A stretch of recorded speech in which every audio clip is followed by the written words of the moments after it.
قصص أطفال قبل النوم. قصة الأسد أبو صوت ناعم، تأليف وصوت إيمي مصطفى.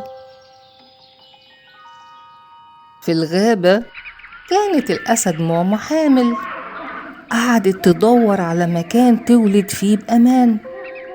ولدت الماما 3 أشبال.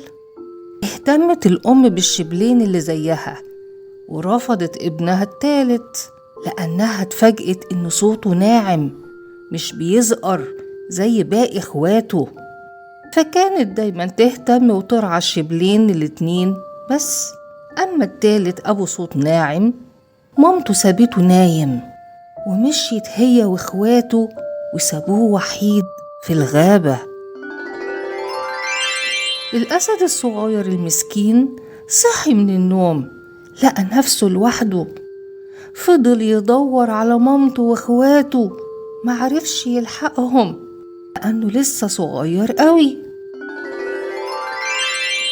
وهو ماشي اتدحرج وفضل يقع لغاية ما لقى نفسه في مزرعة فيها حيوانات كتير، بقر ومعيز وكلاب وفراخ، وهو جعان قوي. في المزرعة لقى المعزة ماما بترضع أولادها، اتسحب بشويش ودخل معاهم يرضع. المعزة ماما خافت منه، لكن لما سمعت صوته الرفيع صعب عليها وخلته يرضع مع أولادها. كبر الأسد وهو فاكر إن المعزة مامته والمعيز الصغيرين إخواته، فبقى يقول ماء ماء زيهم. وعلشان صوته رفيع، المعيز وباقي الحيوانات ما خافتش منه. كبر الأسد وبقى طول النهار في الغابة يصطاد وياكل، ولما يحس بالوحدة يرجع المزرعة ينام جنب ماما المعزة وأولادها. في يوم جه ديب اتسحب بالليل وقال مزرعة مليانة أكل كتير، آخد معزة صغيرة كده لحمها طري ولذيذ. الأسد حس بدوشة والحيوانات عمالة تجري وبتحاول تستخبى. صحي وجري يشوف ايه اللي بيحصل، لقى الديب ماسك معزة في بقه وبيحاول يجري بيها.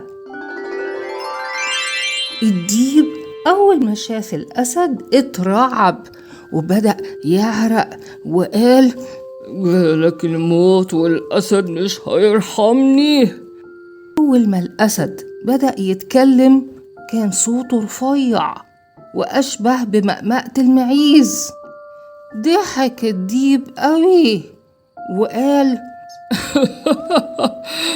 ده أنا كنت مرعوب على الفاضي، طلع أسد أي كلام.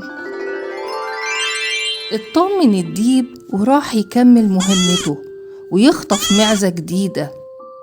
الأسد أول ما شاف الديب بياخد المعزة راح هاجم عليه. فضل الأسد يضرب في الديب بغضب لغاية ما خلاه يهرب مذعور. الأسد هيفضل أسد، أقوى من باقي الحيوانات حتى لو كان صوته ناعم. الأسد رغم قوته منساش المعزة ماما اللي رضعته ولا باقي الحيوانات اللي عطفوا عليه وهو صغير ضعيف وحيد. الأسد رجع للغابة، لكن فضل يراقب المزرعة علشان يطمن إنه أمه المعزة وإخواته بخير ومحدش ممكن يأذيهم، علشان عمره ما هينسى فضلهم عليه. ولغاية هنا الحدوتة خلصت، حلوة مش ملتوتة، وتصبحوا على خير يا حلوين.